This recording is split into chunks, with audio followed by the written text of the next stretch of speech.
తాకట్లో ఉన్న మీ బంగారం ఈ రోజు ఎంత ధర చేస్తుందో కొమ్మూరి గోల్డ్ వాళ్ళకి కాల్ చేసి ఫ్రీ గోల్డ్ కాస్ట్ చెక్ చేసి చెప్తారు. శ్రీమాత్రే నమః. అందరికీ నమస్కారం అండి. సుమన్ టీవీకి స్వాగతం. నేను గీతాంజలి. శ్రావణ మాసం వచ్చేసింది. ఎంతో సందడిగా ఉంటుంది. ఆషాఢం అవ్వడమే ఊరువాడ జాతరగా ఉంటే ఇక ప్రతి ఇల్లు కూడా శ్రావణ మాసంలో లక్ష్మీ కళతో కళకళలాడిపోతూ ఉంటుంది. మరి ఇందులో భాగంగా లక్ష్మీ ఆరాధన అసలు ఎలా చేసుకోవాలి, పూర్తిగా ఈ శ్రావణ మాస విశిష్టత, ఎందుకు ఈ మాసంలోనే లక్ష్మీ అమ్మవారిని మనం ఆరాధిస్తాము, ఈ ప్రత్యేకతలన్నీ మాట్లాడుకుందాం. వివరించేందుకు ప్రస్తుతం మనతో పాటు ఉన్నారు శ్రీ కామాఖ్యామృత శోధన వ్యవస్థాపకులు, అలాగే అమ్మవారి ఉపాసకులు, మనందరికీ అమ్మకి మరింత చేరువయ్యే మార్గాన్ని బోధిస్తున్నటువంటి వేణుశ్యామ అమ్మ. అమ్మతో మాట్లాడదాం. అమ్మ నమస్కారం. ఎలా ఉన్నారమ్మా? బాగుంది. శ్రావణ మాసం శుభాకాంక్షలు. ఎందుకంటే చాలా ఇష్టమైనది, అందరికీ ఎదురు చూస్తాం, ముఖ్యంగా ఆడపడుచులు. అంటే అమ్మని ఆరాధించుకోవడానికి మాసంతో రోజుతో సంబంధం ఉండదు, కానీ విశేషమైనవి కాబట్టి. అమ్మ, మరి శ్రావణ మాసం విశిష్టత, ఎందుకు లక్ష్మీ అమ్మవారిని ఈ మాసంలో విశేషంగా ఆరాధిస్తారు అంటే శ్రవణ నక్షత్రంతో ఉన్న మాసమే. అంటే చంద్రుడు ఒక్కొక్క నక్షత్రంతో ఉన్న రోజుని, అంటే కృత్తికా నక్షత్రంతో ఉంటే కార్తీక మాసం ఎలా చెప్తున్నామో, శ్రవణ నక్షత్రంతో ఉన్న మాసమే శ్రావణ మాసం. శ్రవణము అంటే ఎవరి నక్షత్రం అని ఒకసారి చూసుకుంటే మీరు వెంకటేశ్వర స్వామి, విష్ణుమూర్తి యొక్క నక్షత్రం. అంటే విష్ణు యొక్క వక్షస్థలంలో ఎవరుంటారు అంటే లక్ష్మీదేవి. లక్ష్మీదేవి ఆరాధన ద్వారా ఆ నక్షత్రం అంటే ఏంటి అంటే, నక్షత్రాల్లో భగవద్గీతలో కృష్ణుడు కూడా చెప్తారు ఏంటి అంటే, నక్షత్రాల్లో ఏమిటి అంటే చాలా గొప్పది విశేషమైన నక్షత్రం ఏమిటి అని అంటే శ్రవణం నక్షత్రం. ఆ నక్షత్రంలో నేనున్నాను అని చెప్పేసి భగవద్గీతలో కృష్ణుడు చెప్పిన విషయం మనకి తెలిసిందే. అంత విశిష్టమైన నక్షత్రంలో లక్ష్మీదేవినే ఎందుకు ఆరాధిస్తున్నాము అంటే, విష్ణువు యొక్క హృదయ భాగంలో ఉండడం వల్ల ఆ అనుగ్రహం తొందరగా కలుగుతుంది అని చెప్పేసి ఒకటైతే, రెండోది ఏమిటి అంటే, లక్ష్మి అన్నది ప్రతి ఒక్కళ్ళకి అవసరమే. లక్ష్మి అంటే మనం ఏమనుకుంటున్నాం, మామూలుగా మన లైఫ్ స్టైల్ ప్రకారం డబ్బులే లక్ష్మి అనుకుంటాం. అంటే సంపాదన, ఐశ్వర్యం. మీ వెల్త్ అంటే ఏంటి అంటే, మనం డబ్బులతోనే చూపిస్తాం. అంటే మీ దగ్గర ఎంత డబ్బులు ఉన్నాయో మీరు అంత వెల్తీ అని అంటారు. కానీ వెల్త్ అంటే నిజంగా డబ్బులేనా అని ఒకసారి ఆలోచించుకున్నాం అనుకోండి, హెల్త్ని డబ్బుతో కొనగలమా? కొనలేం. అనుబంధాలు ఏవైనా ఉన్నాయి, వాటిని డబ్బుతో కొనగలమా? కొనలేం. మన లోపల శక్తి కావాలి, ఉత్సాహం లేదు, దాన్ని డబ్బుతో కొనగలమా? కొనలేం. మనలో జ్ఞానాన్ని డబ్బుతో కొనగలమా అంటే చాలా ఉన్నాయి. అంటే డబ్బుతో చెయ్యలేని పనులు చాలా ఉన్నాయి. అంటే లక్ష్మి అంటే డబ్బు ఒక్కటే కాదు.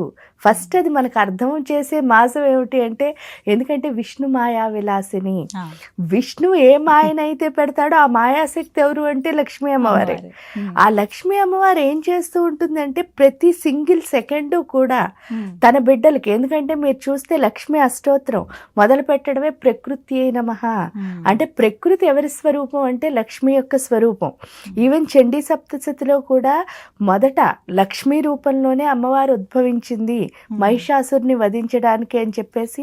అది కూడా ఎలా అంటే 18 భుజాలతో, ఒక్కొక్క భుజంలో ఒక్కొక్క ఆయుధంతో ఆవిడ ఉద్భవించింది అని చెప్తున్నారు. అంటే ఆ లక్ష్మి మనకి ఏం చేస్తోంది అంటే, మనలో మాయని తొలగించడం. ఆ మాయలో భాగమే ఈ డబ్బుని మనం ఏం చేస్తున్నాం, దాని వెనకాల పరిగెడుతున్నాం. ఈ పరిగెట్టడంలో ఏంటి అంటే, మనకి తెలియకుండానే మనం నిజమైన లక్ష్మిని ఏం చేస్తున్నాము అంటే తెలుసుకోలేకపోతున్నాం. ఐశ్వర్యం అంటే నిజంగా చెప్పాలి అంటే తృప్తి. మీ దగ్గర ఎంత ఉంది అన్నది కాదు, మీరు ఎంత హ్యాపీగా ఉన్నారు, ఉండాల్సిందే, ఆనందంగా ఉన్నారు. ఆ ఆనందం రావాలి అంటే మన దగ్గర 8 మంది లక్ష్ములు ఉండాలి. మనం ఏమనుకుంటున్నాం, ధనలక్ష్మి ధనలక్ష్మి ధనలక్ష్మి అని పరిగెడుతున్నాం, కానీ కింద ఇంకా 7 ఉన్నారు. అసలు అన్నిటికంటే ఇంపార్టెంట్ అయిన లక్ష్మి ఏంటి అని అంటే, మొదటగా అందుకే ఆవిడ ఆదిలక్ష్మి అని పిలుస్తున్నారు. ఆదిలక్ష్మి అంటే ఏంటి? ఆది అంటే ఫస్ట్, స్టార్టింగ్ నుంచి చివరి వరకు మనతో ఏది ఉంటుంది అని ఒక్కసారి మనం పరీక్షించుకుంటే, ఈ దేహం 100 సంవత్సరాలకోసారి ఏమవుతుంది అంటున్నారు, వెళ్ళిపోతుంది. కానీ ఆత్మ అన్నది శాశ్వతము. అంటే ఆదిలక్ష్మి అంటే ఏంటి అంటే, ఆత్మశక్తిని పెంచుకోవడం. అంటే నీ దగ్గర ఏమీ లేకపోయినా పర్వాలేదు, కానీ ఫస్ట్ ఉండాల్సింది ఏంటి అంటే ఆత్మశక్తి. ఆ ఆత్మశక్తి ఎలా వస్తుంది అంటే మంత్రం ద్వారానే వస్తుంది. అంటే మీరు మంత్రాన్ని ఎంత బాగా, అందుకే ఇది లక్ష్మీదేవికి ప్రీతికరమైన మాసం అని చెప్పడంతో పాటు మన శివుడికి కూడా ప్రీతికరమైన మాసం అని చెప్తాం. ఎందుకంటే ఇక్కడ శివుడు జ్ఞానాన్ని ప్రసాదిస్తున్నాడు, లక్ష్మి ఏం చేస్తుంది, మాయను తొలగిస్తుంది. అంటే మాయ తొలగి జ్ఞానం వస్తేనే మనం ఏదనుకున్నా అది అవుతుంది. అందువల్లే ఈ మాసంలో చూడండి, సోమవారం పూజ చేస్తున్నారు, మంగళవారం పూజ చేస్తున్నారు. అంటే ఎక్కువ పూజ, అంటే ఒక వారంలో ఇన్ని రోజులు పూజ చేసేది. అంటే ఒక నెల తీసుకున్నప్పుడు ఆ నెల కాలం అంటే ఒక మాసం, శ్రావణ మాసం అంటే ఒక 30 రోజులు. ఆ 30 రోజుల కాలంలో ఇన్ని పూజలు అయితే ఈ ఒక్క మాసంలోనే జరుగుతాయి మీరు చూసినప్పుడు. ఎందుకంటే మంగళవారం లక్ష్మీదేవికి, శ్రావణ మంగళవారం గౌరీ అమ్మవారికి అంటే పార్వతీదేవికి చేస్తున్నాం, శుక్రవారం నాడు లక్ష్మీదేవికి చేస్తున్నాం, సోమవారం నాడు శివయ్యకి చేస్తున్నాం. ఈ ముగ్గురికి చూడండి, అంటే వాళ్ళ ముగ్గురు ఆ ప్యాటర్న్ ఏంటి అంటే లక్ష్మి ఏం చేస్తుంది, ఒక వనరు ఇస్తుంది మీకు. అంటే ప్రతి క్షణం మీరు ఎదగడానికి బోల్డని రీసోర్సులు ఇస్తూ ఉంటుంది, ప్రకృతి స్వరూపమే. కానీ ఆ రీసోర్స్ నాది అని అర్థం చేసుకున్నవాడు ఎదుగుతున్నాడు. ఎవరైతే ఏం చేస్తారు, ఇది నాకు సంబంధించింది కాదు, ఇది నాకు, మనం చాలా అలాగే వదిలేస్తాం. కానీ గురూజీ ఎప్పుడూ చెప్పేవారు, మన దగ్గరికి ఏది వచ్చిందో అది మందే. అది సింపుల్ ఫార్ములా అనమాట. ఆ వచ్చిన దాన్ని మనకు అనుకూలంగా మార్చుకోవాలి అంతే. ఎందుకంటే ఒక్కొక్కసారి బియ్యం రావచ్చు, ఒక్కొక్కసారి ఒడ్లు రావచ్చు, ఒక్కొక్కసారి చేను రావచ్చు. ఏదైనా మీరు అన్నం వండుకోవడం రావాలి మీకు. అంటే చేనులో పండింది కోసుకోనంటే కుదరదు కదా. అంటే మీకు బియ్యమే ఎవరైనా తెచ్చిస్తే వండుకుంటాను అంటే ఇంకెప్పటికవుతుంది? ఆ ఒడ్లని మీరు బాగు చేసుకుని వండుకోవడం కూడా నేర్చుకోవాలి. అంటే ఆ పద్ధతి తెలియాలి మనకి. అది తెలియాలి అంటే తప్పకుండా మనతో ఎవరు ఉండాలి అంటే పార్వతి ఉండాలి. ఎందుకంటే పార్వతి ఏం చేస్తుంది, శక్తి స్వరూపమై నాకు వచ్చిన రీసోర్స్ నాదే అని నాకు అర్థమయ్యేటట్టు చేస్తుంది. మళ్ళీ అర్థమైంది ఇది నాదే, అందుకే నా దగ్గరికి వచ్చింది అని తెలిసింది. ఇప్పుడు బోల్డ్ మంది సృష్టిలో ఉండగా మీరు నేనే ఎందుకు కలిసాము అని అన్నాం అనుకో, అంటే మన ఇద్దరికి ఏదో కార్యం ఉంది, కలిసి చేయాల్సింది, అందుకే కలిసాం. లేదా నా నుంచి మీరు నేర్చుకోవాల్సింది ఉంది, మీ నుంచి నేను నేర్చుకోవాల్సింది ఉంది. ఈ మూడు తప్ప ఇంకేం పెద్ద కారణాలు ఉండవు మనం కలవడానికి. ఆ కలిసిన దానికి ఏంటి అంటే మనం ఉపయోగించుకుని ముందుకు వెళ్ళాలి కదా. ఆ ముందుకు వెళ్ళేస్తే అంటే అది నాదే అని ఫస్ట్ అర్థమైతే, ఎందుకంటే ఈ సృష్టిలో ఎవరు మనకు నచ్చరు. ఆ నచ్చకుండా ఉండడానికి కూడా కారణం ఏమిటి అంటే ఆ లక్ష్మి. ఎందుకంటే లక్ష్మి ఎప్పుడైతే మనతో ఉందో అసలు ఈ ప్రకృతిలో దేన్ని డిస్లైక్ అనేది ఉండదు. ఎందుకంటే లైక్ అన్నదే ఉంటుంది. ఎందుకంటే గృణ అన్నది ఒక పాసం, అంటే హేట్రెడ్ అనమాట. ప్రతి దాన్ని మనం ఏం చేస్తుంటాం, హేట్ చేస్తూ ఉంటాం. ఒక్కదాన్ని సృష్టిలో హేట్ చేస్తే సృష్టి అంతటినీ హేట్ చేస్తాం. ఊరికే మనం అనుకుంటూ ఉంటాం అది ఇష్టం అని. కానీ దానికి ఎగ్జాంపుల్ ఏం లేదు. రాధాదేవి కృష్ణుడిని ప్రేమించింది చూస్తే, ఆ కృష్ణుడినే సృష్టి అంతా చూసింది. అంటే ఒక ప్రేమ ఏం చేస్తుంది, సృష్టి అంతా అదే దాన్ని చూడగలుగుతుంది. అదే విధంగా ఒక దాన్ని ఇష్టపడట్లేదు అంటే కొన్ని ఇష్టపడడం లేదు. ఇష్టం అంటే అన్ని ఇష్టమే. ఇష్టం ఎందుకంటే ప్రకృతి అంతా ఒక్కటే, ఒకే శక్తితో నడుస్తోంది. అది మనకు అర్థమైతే మాత్రమే నా ఎదురుగుండా ఏదొచ్చినా అది నాకు ఇష్టమే. ఎప్పుడు ఇష్టమో అప్పుడే నేను అనుకున్నది చేయగలుగుతా. అంటే అది నాదని అర్థమవుతుంది.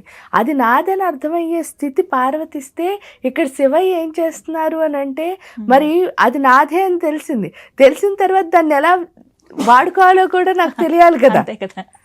అవునా? అంటే వచ్చిన దాన్ని ఎలా వాడుకుని నేను ముందుకు వెళ్ళాలి అన్నది తెలియాలి. ఆ జ్ఞానాన్ని ప్రసాదించేది ఎవరంటే సరస్వతి స్వరూపమై శివుడు. ఎందుకంటే శివుడు అంటేనే ఐశ్వర్యం, లేకపోతే జ్ఞానము అని చెప్తారు. ఆ జ్ఞానమైన ఐశ్వర్యాన్ని ఎవరైతే ప్రసాదిస్తారో చూడండి ఇక్కడ, అంటే లక్ష్మి మనకి రీసోర్స్ ఇస్తుంటే, గౌరీ అది నాదే అని అర్థం చేసుకునే స్థితిని ఇస్తుంటే, శివయ్య ఏం చేస్తున్నారంటే దాన్ని మనకు అనుకూలంగా మనం అనుకున్న దాన్ని సాధించడానికి ఎలా మార్చుకోవాలి అంటే అయినంత గొప్ప మాసం అనమాట. ఇంక ఈ మాసం విశిష్టత అంటే ఇంతకంటే గొప్ప ఏముంది. మనం అనుకున్న దాంట్లో ఎదగాలి అంటే ముగ్గురు వచ్చి హెల్ప్ చేస్తున్నారు. మీరు ఏ మాసం తీసుకున్నా ఎవరో ఒకళ్ళే దేవత. ఈ మాసానికి చూడండి ముగ్గురు దేవతలు, ముగ్గురు కలిసి మన ముందుకు లాగుతున్నారనమాట. ముందుకు లాగేసరికి చూడండి వెంటనే భాద్రపద మాసం వస్తుంది. అంటే మీరు అనుకున్నవి ఏం చేయకూడదు, విఘ్నాలు ఏమీ లేకుండా ముందుకు వెళ్ళిపోవాలి. అందుకని వినాయకుడు ఏం చేస్తున్నాడు, నెమ్మదిగా ముందుకు తీసుకెళ్తున్నాడు. దాంతోపాటు మన బుద్ధిలో ఉన్న దాన్ని ఏమంటారంటే మందత్వం, అబుద్ధి మాన్యం అంటారు. ఆ మందత్వం ఏదైతే ఉందో దాన్ని తొలగించేవాడు వినాయకుడు. అంటే చూడండి, వాళ్ళు వరుసగా మాసాలు పెట్టారు, ఆ దేవతను కొలవమన్నారు అన్నది మనకు చాలా సింపుల్గా అనిపిస్తుంది. అంటే చూడండి, శ్రావణ మాసం అంతా పూజ చేసుకున్నామండి, భాద్రపద మాసంలో చవితి నుంచి మొదలుకొని 9 రోజులు చేసుకున్నాం, ఆశ్వీజ మాసంలో ఇవన్నీ వరుసగా చూడండి. తర్వాత కార్తీక మాసం, ఈ వరుస మనకి ఏం నేర్పిస్తోంది అంటే స్లోగా మనలో ఉన్న చెడునంతటిని తొలగించుకుని ఫైనల్లీ ఆ కాంతి ఏదైతే ఉందో మన బ్రైట్నెస్, మన లైఫ్ని బ్రైట్గా చేసుకోవడం. అంటే వరుస 4 నెలలు పూజలు చేసేస్తున్నాం అని అనిపిస్తుంది, కానీ ఆ పూజల వల్ల మనలో ఏం తెచ్చుకుంటున్నాం అంటే మార్పు తెచ్చుకుని ముందుకు వెళుతున్నాం. కాబట్టి శ్రావణ మాసంలో 3 దేవతలు కలిసి ముందుకు తోస్తున్నారు మనల్ని. చాలా చక్కగా వివరించారు. ధన్యవాదాలమ్మా.